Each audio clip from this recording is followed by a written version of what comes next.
The observation deck of the celestial Voyager hummed with the quiet efficiency of a ship in deep space. Mira stood before the reinforced viewport, her tablet forgotten in her hands as she watched the swirling nebula paint the darkness in shades of violet and gold.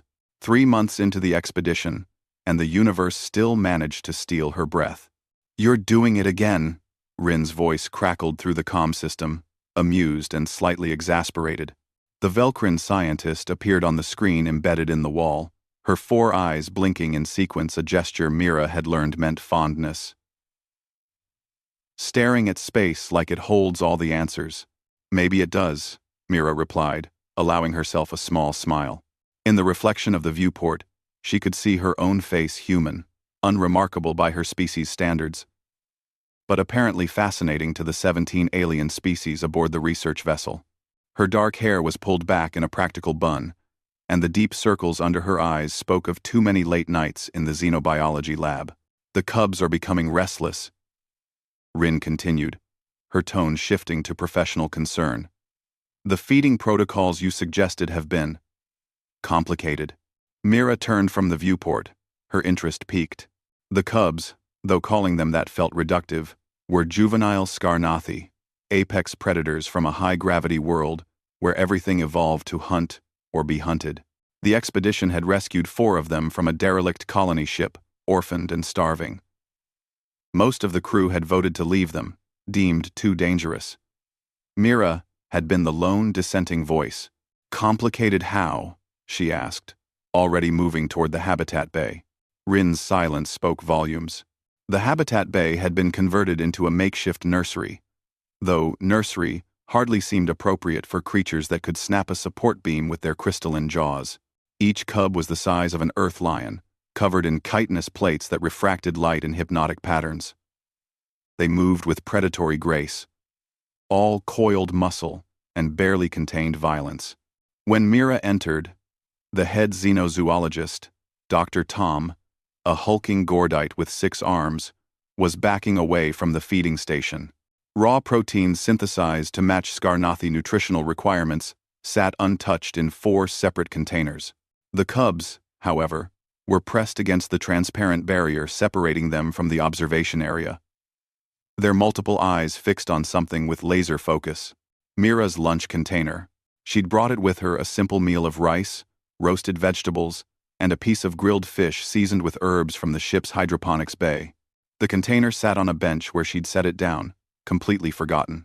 "They won't eat," Dr. Tom rumbled, his translator rendering his frustration in flat, emotionless tones. "The meat is fresh, properly prepared, but they refuse." Mira approached the barrier slowly.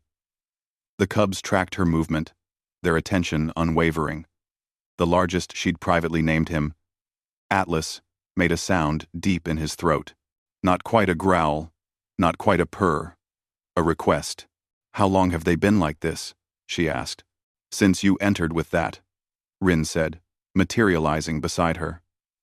The Velcrin moved with an eerie fluidity that still occasionally startled Mira. "It's been 3 cycles since they've eaten properly. We tried varying the protein sources, adjusting temperatures, even adding pheromones. Nothing works." Mira stared at her lunch container, then back at the cubs. An absurd hypothesis began forming in her mind, so absurd, she almost dismissed it.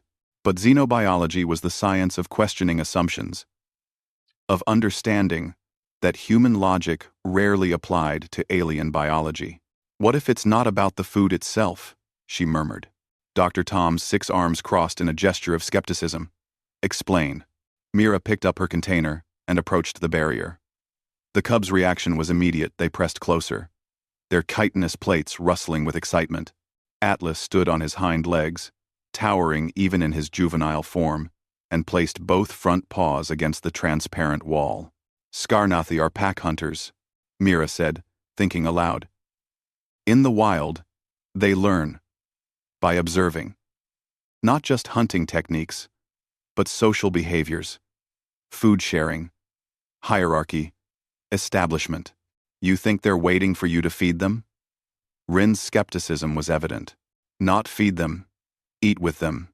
The silence that followed was profound. "That's—" Dr. Tom began, then stopped. His species had no word for what he wanted to express, somewhere between brilliant and insane. Mira didn't wait for permission. She opened the container and took a deliberate bite of her rice, making sure the cubs could see. Then she walked to the feeding station control panel and initiated the barrier's partial retraction just enough to create a small opening at ground level. "Mira!" Rin's alarm was palpable, but Mira was already moving. She placed her container on the floor, just inside the cub's enclosure, then retreated to the supply of synthesized protein. Taking a handful, she sat cross-legged on the floor and began eating the raw meat herself. Her expression carefully neutral, despite the bland, metallic taste. The cubs watched, motionless. Atlas tilted his head, a remarkably human gesture of confusion. Then, slowly, he approached Mira's container. He sniffed it, his sensory antennae quivering. And he ate. Within moments, all 4 cubs were alternating, taking bites from Mira's human food, then moving to their own protein supplies. The feeding frenzy that followed was both terrifying and beautiful. They ate with purpose now, their earlier reluctance forgotten. Rin moved beside Mira, helping her to her feet. "They were waiting for social permission," the Velcrin said softly. "They needed to know it was safe. That you, their pack leader, approved." Mira wiped her mouth, trying not to think about the raw meat she'd just consumed.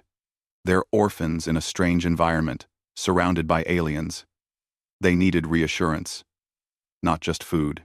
Dr. Tom made a sound that might have been approval.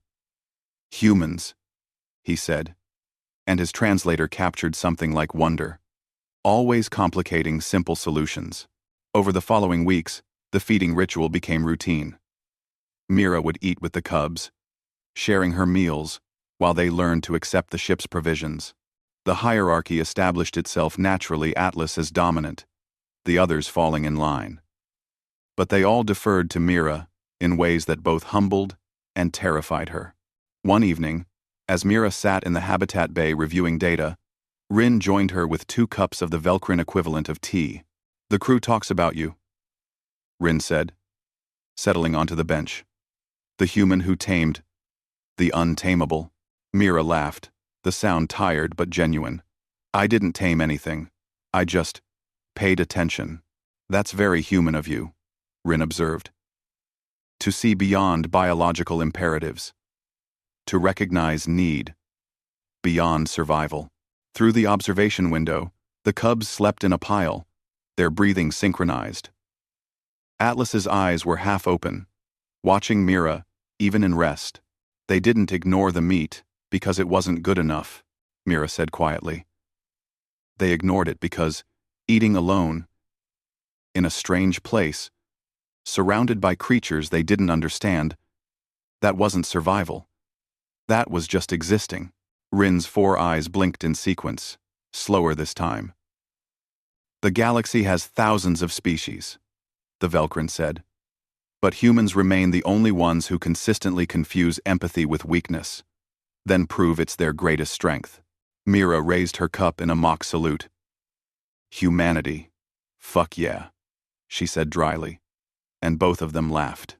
In the habitat, Atlas stirred, his eyes finding Mira through the glass, and in that moment of connection, predator to prey, alien to human, something profound passed between them, understanding, trust.